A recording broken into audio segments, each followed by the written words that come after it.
everyone. You're watching FC Retake. I'm Anupama Chopra. I'm Rahul Desai. And we're here to talk about Bhoot, which celebrated 20 years in May. Yeah. 20 years. Now I feel old. Just.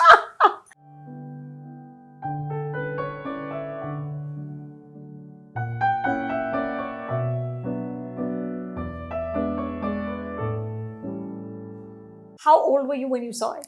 I was a teenager. And? It was my first year in Bombay. So I have a funny story about Bhoot because, again, first year in Bombay. So as soon as me and my dad used to watch films every Friday, and as soon as we watched it, I was like, we need to find this building. And we lived in Juhu then, so it wasn't too far. And you found it? I found it. Obviously, I'm going to find. And Ram Gopal was a big deal. So we even knew people who worked with him. We asked them also. And I found it and I was like, whatever we do in our lives in Bombay, we will not live this side of the city. And as it turns out, 20 years later, I'm 5 minutes from the building now. I love it. It's every building looks the same now for me.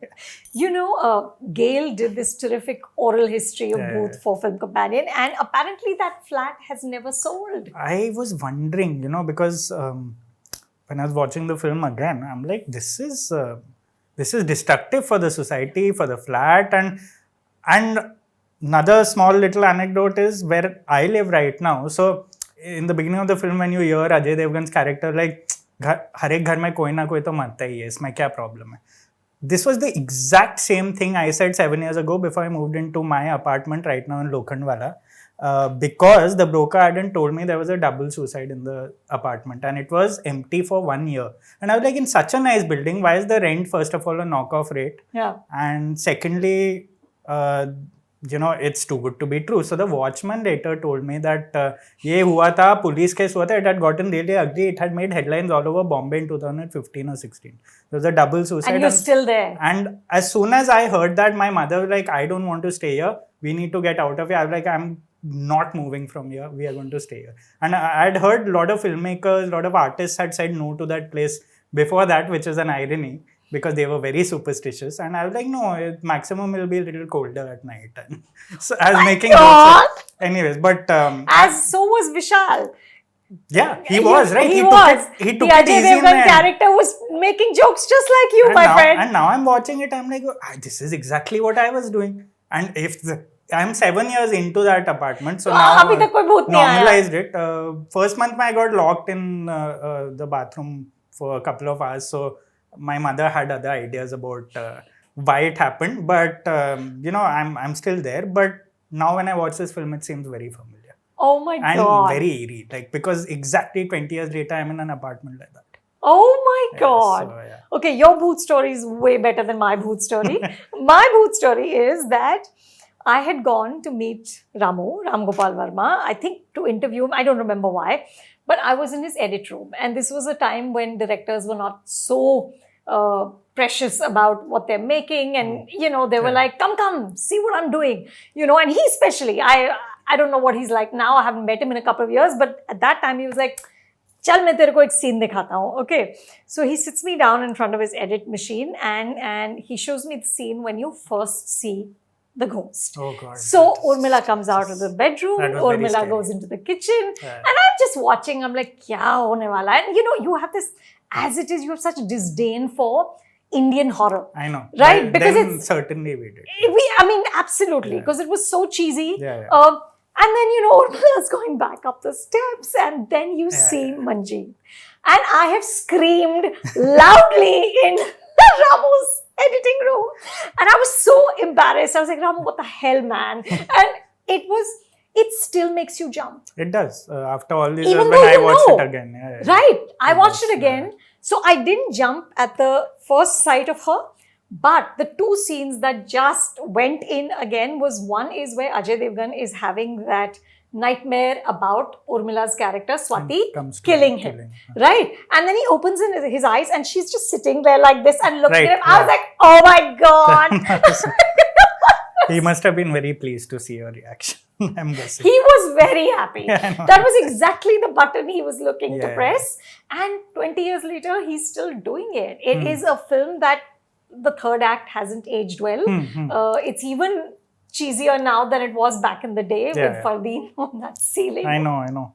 But still, it's such a good film. It is. I mean, I had to put myself back into that 2003 era context of, sure, I was young and all, but I was very aware because it was 1 year after ours or less than a year after ours. And Hindi cinema had just gotten back into this horror sort of, I mean, commercial Hindi cinema just discovered. And I think the beauty about Bhoot is that because back then this wasn't popular to do it in regular apartments in Bombay in the middle of normal life. Yeah. He had done it with Raat a couple of years ago, but it wasn't as blatant as, you know, this routine life that you live in Bombay and all of us are living.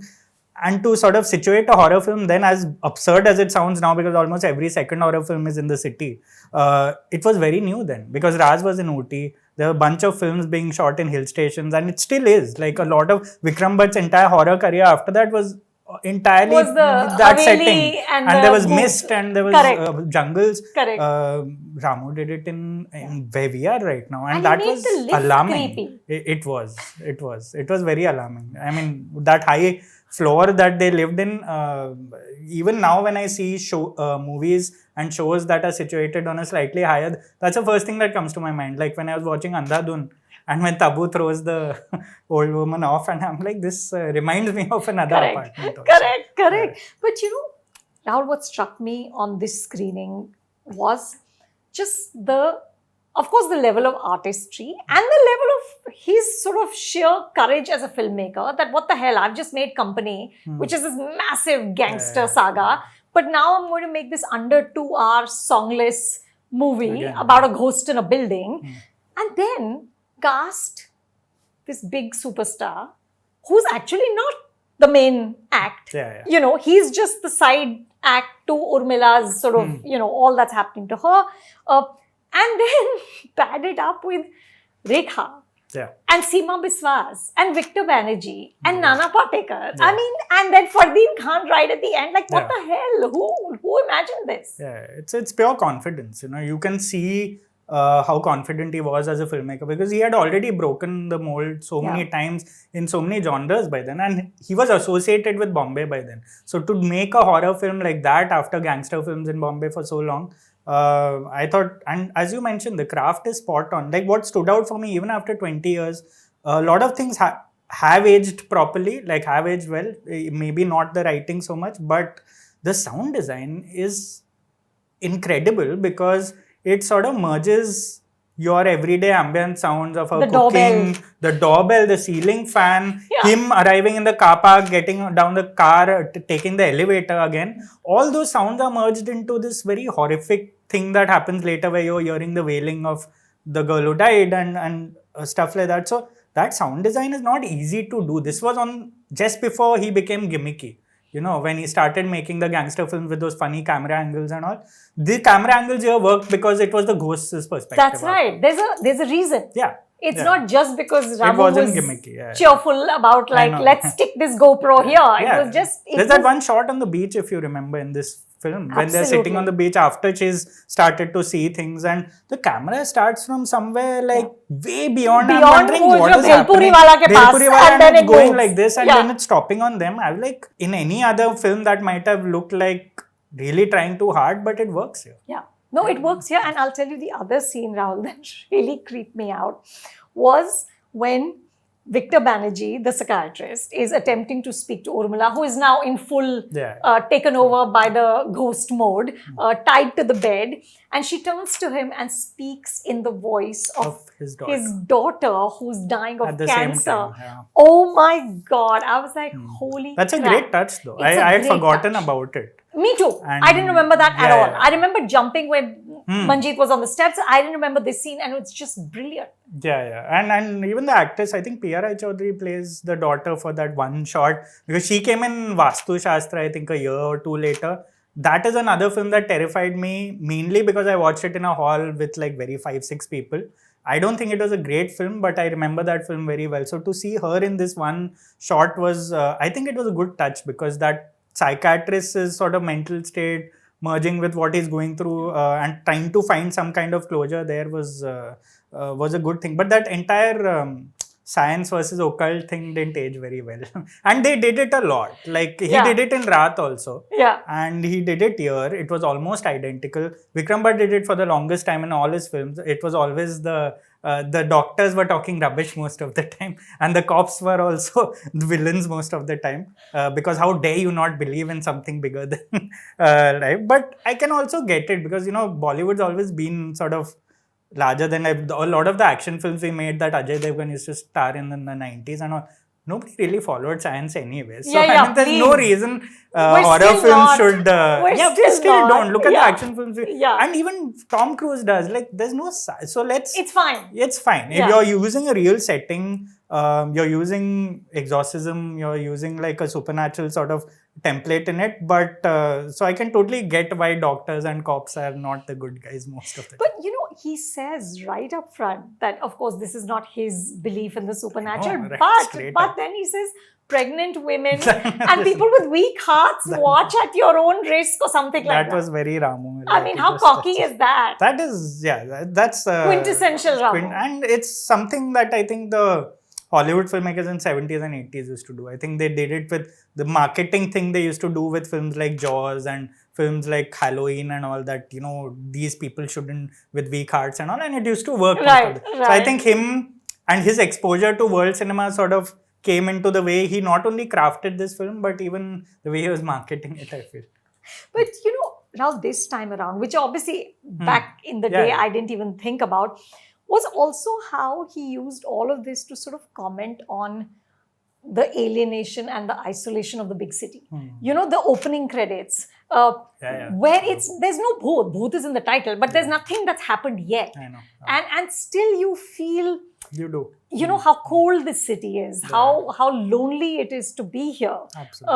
And then to have this like very cool urban couple and sort of put them in the middle of like, when first the guard who ends up in the exorcist pose with his head twisted completely around, when he just enters the house and he's done nothing more except just encroach a little bit, and it's so creepy. And he's using these little things to tell you sort of about life in the city. Yeah, there's probably horror in everyday life also. Exactly. And especially for women. The urban isolation element was really spot on. Spot on! And given that I think also Ramu used to operate in that area, in and around Lokhandwala, you could see the familiarity that he had with the city compared to a lot of the other filmmakers who used to look at Bombay very differently. And like an escapist sort of thing. He really went into, like the opening credits you talked about, I thought it was not only creepy, I think it was showing parts of Bombay that we weren't used to seeing. You're seeing the back road, you're seeing like parts of like Oshiwara, parts of like Veera. I mean, you don't see stuff like that. You're normally supposed to see the landmarks and all. Of course, he had his whole philosophy of showing the ghost traveling through Bombay and all.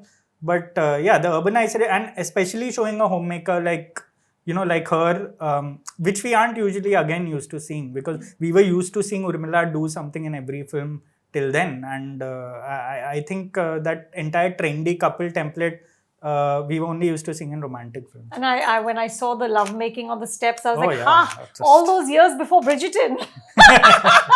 Ramu did it first. He was the OG. He's the OG, absolutely. That's true. The duple he used very well. Very well. Starting from that scene. But tell me, Rahul, why do you think we've had a few really good ones. I mean, for me, the first half of Ek Thi Dan was superbly frightening. But you can literally count on one hand Indian Hindi films, that have scared the hell out of you. Why do you think we still can't do it?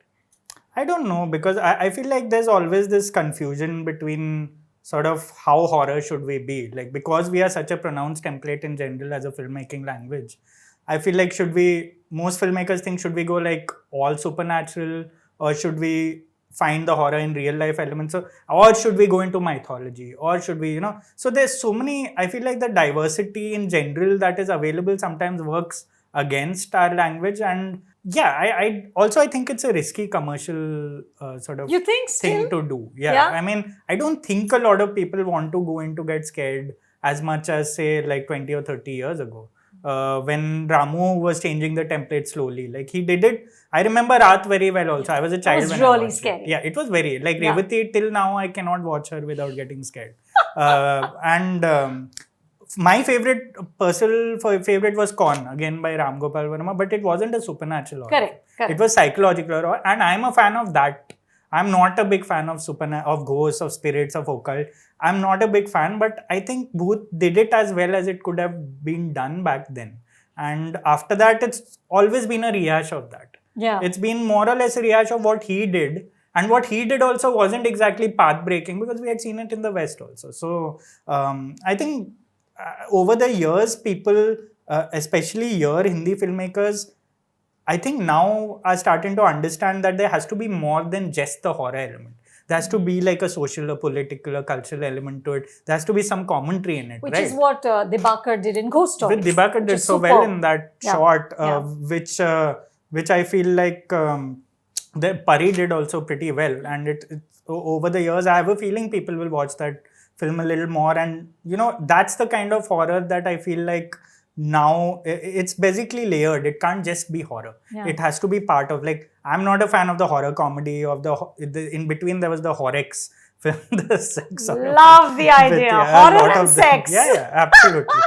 So they always used to bunch it with something. Yeah, Pure horror is not as attractive anymore to people. But in a country like this, there are more than enough ways to get to make a horror film and to then fool people into thinking that it's something else. And I think a lot of filmmakers have been doing it pretty well. I was a big fan of Tumbad. Oh, Tumbad. Yeah, Tumbad is great. Yeah, Tumbad was great. Yeah. But again, Tumbad is not like horror in the same sense. Again, so there has to be more to it, right? Yeah. Like it has to. It can't just be ghosts scaring you anymore. Right. There has to. It's Which a is what country he like did. India. Yeah. Which is difficult to do. It is. And in your everyday life and all, like just walking out the door and trying to, scare with someone with the jump scares. And I thought he used jump scares so well, very smartly, with the sound, with the cinematography. I don't think that's novel anymore. Yeah. Perhaps you're right. I think also, Rahul, the truth is there's no way you would get this cast into the room again.